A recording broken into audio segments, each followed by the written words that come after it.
Hi friends, మన ఛానల్లో ఔషధ మొక్కల గురించిన ఒక అవగాహన కార్యక్రమాన్ని స్టార్ట్ చేశాము. అందులో భాగంగా ఇది ఫస్ట్ ఎపిసోడ్. మన సనాతన భారతదేశంలో అనేక రకమైనటువంటి ఔషధ మొక్కలు ఉన్నవి, మన చుట్టూరనే ఉన్నవి.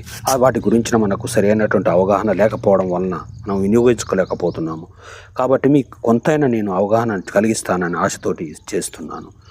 అలాగే ఇప్పుడు ఈరోజు చెప్పే మొక్క వచ్చేసి పునర్నవ.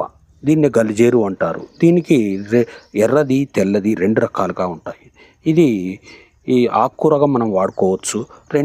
రెండవది మన భారతదేశంలోనే నిరూపించబడింది కొన్ని రకాల క్యాన్సర్స్కి ఇది పనిచేస్తుందని. అలాగే ఇది షుగర్ లెవెల్ కంట్రోల్స్ కోసం, అలాగే ఎటువంటి గడ్డలు అయితే వాటికి లేపనంగా వాడుకోవడం కోసం, క్రియాటిన్ లెవెల్ కోసం, ఇలా రకరకాలుగా మనం చెప్పుకుంటూ పోవచ్చు. దీని గురించి ఇది ఒక సంజీవిని అని చెప్పవచ్చు. అలాగే గార్డెన్ వీడియోల కోసం, ఔషధ మొక్కల కోసం సబ్స్క్రైబ్